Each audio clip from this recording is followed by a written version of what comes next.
With the surprise announcement of Insomniac's PlayStation 4 Spider-Man game at E3, the partnership between Telltale Games and Marvel, and these quotes from Marvel's Vice President of Games, Jay Ong, it is clear that Marvel is working very hard on creating games for the console audiences that will exceed expectations. I've taken it upon myself to create a list of games that I think would be awesome to play, and hopefully you do too, so here's my list of 5 games that I think Marvel could make.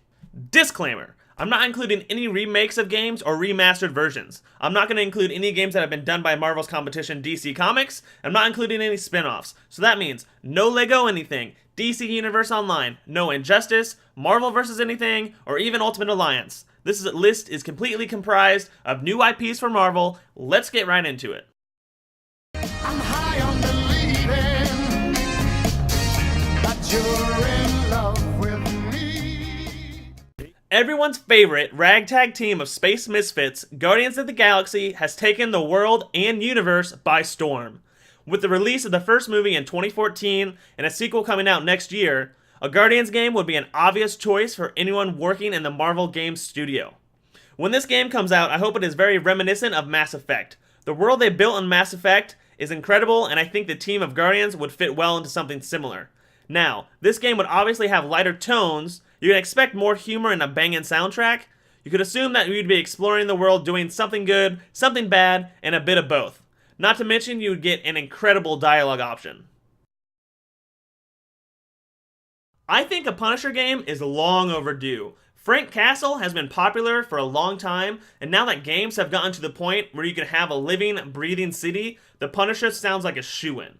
Also, it would be a great mature-rated game to appeal to a more adult audience. Just because you're making a superhero game doesn't mean you need to sell it to every kid that walks into GameStop. I think a Punisher game would most closely resemble a Mafia game, specifically the upcoming Mafia 3. Now, it would be a different time period than what is being shown, but I think Punisher would interact with the world similarly to how the main character does in the Mafia games. Now, I chose Mafia instead of GTA because I think Mafia, it feels like you have a more impact on the world surrounding you than you would do in GTA. And Punisher is all about bringing change to New York. I think a game like this would have a good anti-hero feel, and it fits right into the Punisher mentality. The best Marvel games contain the most amount of characters, and what game genre would be able to fit the most characters? A MOBA, a multiplayer online battle arena. In MOBAs like League of Legends, Smite, Paragon, and Dota 2, there's a long list of characters, each with their own abilities and powers. Marvel already has a roster of characters begging to be put into games to show off what they can really do. Not only that, but MOBAs are arguably the most popular competitive games and are even shown on ESPN. Smite already has 2 Marvel characters on the roster, Thor, God of Thunder, and Loki, the Trickster. Smite is my personal favorite MOBA, and I would love if Hi-Rez partnered with Marvel to make this happen. But I'm really just hoping for a game with the largest Marvel roster of all time, so we can go head-to-head against villains in a strategic, competitive arena. Number 4 on the list will include Marvel's largest and most destructive villains and heroes to grace the comic book pages. We're going to throw this back a couple of generations to a couple of GameCube games. I would love to see a combination of 3 of the classic destruction games, Rampage, Total Destruction, Godzilla, Destroy All Monsters Melee, and Hulk, Ultimate Destruction. In Rampage Total Destruction, the purpose is to get the highest score by destroying as many buildings as possible and by causing the most amount of havoc on a city's scale. Godzilla Destroy All Monsters Melee is a 3-dimensional fighter between the largest monsters ever to touch the silver screen, complete with citywide destruction.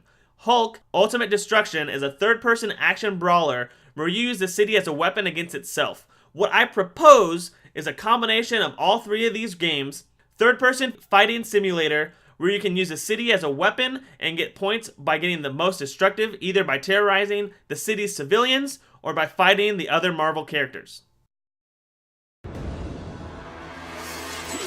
With the recent increase in Black Panther's popularity after Captain America Civil War, and the expected success of the Black Panther solo movie, I think it is officially time to bring T'Challa to our home consoles.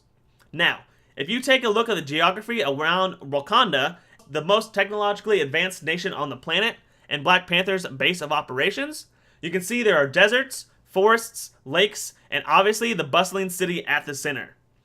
Given Black Panther's capabilities for movement and fighting as shown in Civil War, I think an open world adventure game would be the best place for him. More specifically, I am thinking about taking the frontier portion of the game from Assassin's Creed 3 and importing that to the wilderness areas around Wakanda. Encapsulating on Black Panther's fighting skills, I think the Assassin's Creed combat system would work well for him. He could also explore the world similarly to how Altair, Ezio, and Connor explored. If you're going to have a Black Panther game, I think it needs to be fundamentally similar to an Assassin's Creed game. So there you have it. 5 games Marvel could be, or should I say, 5 games Marvel should be working on. Do you agree? Do you disagree? Let us know in the comments. Let's have a conversation. If you want to tweet at us, you can tweet us at upgamerspodcast. Feel free to email us at underpaidgamerspodcast@gmail.com. Subscribe to our channel, like the video. Thanks so much for watching. We'll see you guys next time.